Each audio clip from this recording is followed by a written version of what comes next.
Welcome back to another episode of Cape Ann Today with the Gloucester Times reporters Stephen Hagan and Ethan Forman. Nice to see you guys. Hi, good morning, Heather. So we're going to get to our Santa Claus soon, but Stephen, I want to talk to you first about things in Rockport and Essex. You've got some stories there you're working on. Yeah, basically four stories. In Rockport, I'm interviewing the superintendent of the school department. Apparently, there was a data entry plan that has been conducted over the fall to gather information from the Rockport school stakeholders, parents, teachers, kids, about how best to operate the school district. It's pretty general. So wait, Also did a how do people get to that data entry plan? So if Too late. Sorry, you missed the boat. There was a period, and I'm coming on board, so actually it's on me. This information gathering process has been taking place during the fall, kind of before I came here, and apparently the portal is closed at this point, but I imagine they can still take some information. the new superintendent trying to get information from the community about how they think the school should best be run, right? I think so. I'm hoping to interview the superintendent this morning. I gathered all this information off their website. Okay, so this is a story you're working on right now. It's a story I'm working on right now. One that I completed. I don't know if if it has run yet. Over in Essex, is an update on the Essex redevelopment plan of their downtown area along Route 133 up to, I believe it's Market Street.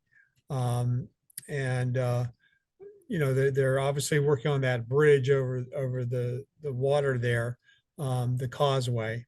But they're also building benches. They're going to pay for a consultant to come in and plan how best to spend all this money, which amounts to, it's grant money that amounts to about, I think off the top of my head, about $300,000, $200,000 or $300,000. And where is the sort of the bulk of the $300,000 coming from? It's a state project that's redoing. It's mostly state money from the highway department. All right. And I mean, Mass Transportation Department. I'm sorry. Well, there's the perennial question of, but what about when it floods? So it's interesting that they're willing to, start investing redevelopment funds into the causeway again, right? Everything's tentative.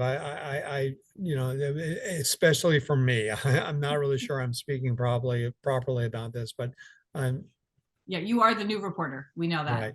But so Steve, we'll just let you know that the causeway does flood a lot. It takes just not much of a high tide and things are underwater. Right, but in the short time I've been here, I've become associated with the term king tide. I guess that's that's a thing around here, king tides.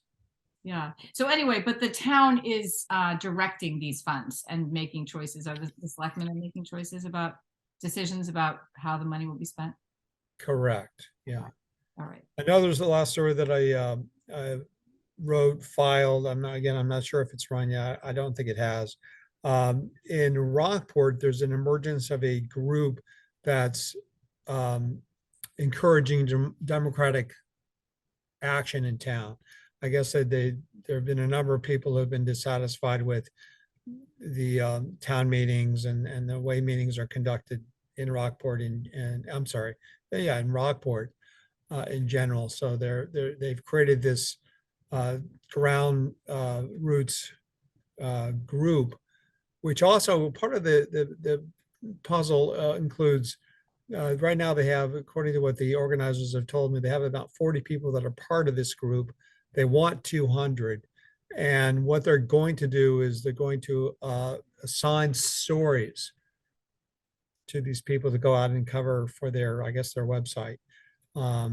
So first of all, town meeting is the most democratic process there is, really. So what are their objections to town meeting? Do you know?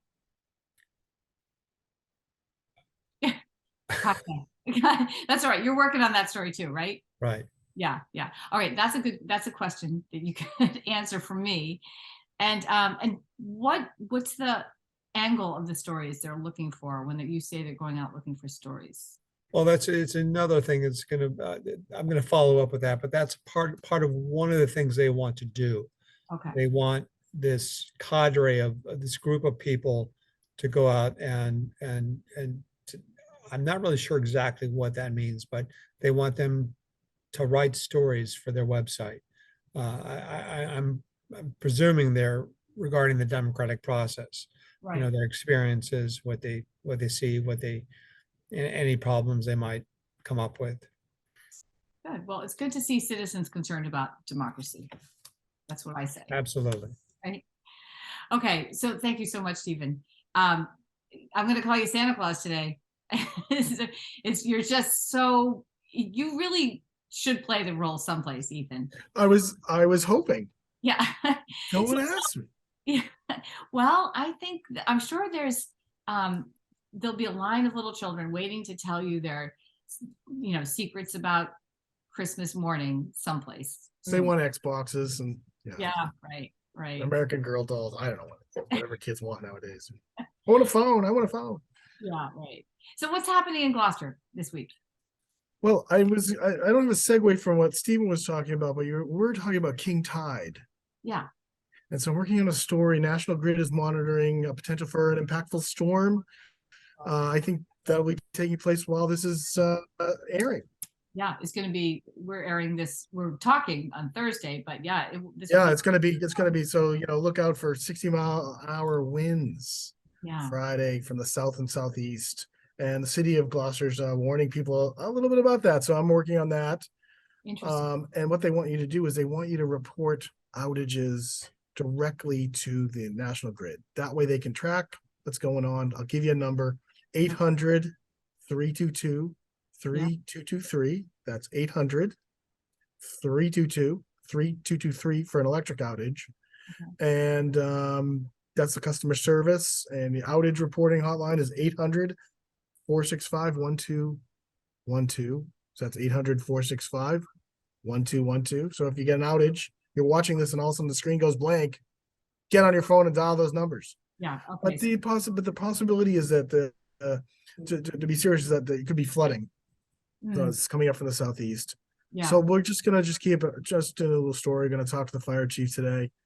Yeah. And try to keep an eye on that. All right. Are we anticipating snow, or is just high winds and high tide? High winds, rain, yeah, and high tide. Yeah, so flooding. Maybe a little snow at the tail end. All right. All right, great. Well, and anything else happening to celebrate the holiday season around town? Well, we've had lobster trap tree lightings. Yeah. We've had the menorah lighting this week. The lobster trap menorah lighting. And you're off to the senior center, right? And I'm going off to the senior center on Thursday. I'm going to be going off to the senior center. The Gloucester Fire Department Union carols around the city. So they're going to go to the Rose Baker Senior Center, and I'm going to go down there and just get a little holiday cheer, So hopefully that'll go well. And it's been quite a holiday season, and it's a little hectic, but as usual. But yeah. No, I was talking to Bruce Tarr yesterday, and he was saying it's much more hectic than it's ever been. He said, I don't know why, it feels much busier and crazier. His toy drives is gone online. They don't have 104.9 anymore. Right. So hopefully the word is out that he's online. I don't have the website in front of me, but they do a great job every year. And I'm actually going to try to touch base with him to see how it's going. Oh, good. Yeah, he'll probably be there at the senior center, right? Yeah, no, I'm not sure. Not sure. Just saw on Facebook that the union is going down. So I want to get out of the office. Get out of the office. We're talking on Thursday, so that's happening on Thursday. But you are going to take some good video of the senior center, right? I'm going to try to get some singing. Yeah. Oh, nice. Carolyn and singing. So get that up on Facebook, and people can watch it as they're hearing this Friday. Excellent. Yeah. All right. Well, you guys have a nice holiday. We're going to do a year in review next week, right?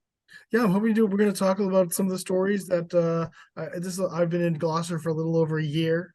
Mm-hmm. Still learning. Still trying to find my way around. It's hard. But that's a great community. Cape Ann's a wonderful place. Yeah, so you're the top story of our year in review. We're going to review you, Ethan. and I'd get a D minus, but Yeah, there you no go. way, no way. And same to you, Stephen. You've got a steep learning curve, and we're really happy you're there because it's just so great to have reporters covering these stories, in these And- small towns. They're Happy to important. be here. And Yeah. one more thing, can we get a look at my ugly sweater there? Please see that. That's even uglier than Corey's sweaters. It's a pugly sweater. It's a pug or maybe it's a terrier. I don't know what it is. Oh, But well, yeah, this is that's my contribution to the season. well, you're doing a great job. And happy Hanukkah to you also. Thank And you very much. happy holidays to you, Stephen. Thank you very much, Heather. We really You as appreciate well. having this time with us and telling us what's happening. So, and all your work there at the Gloucester Times. Thank you. Yeah. Thanks for All reading. right. Take care. Bye.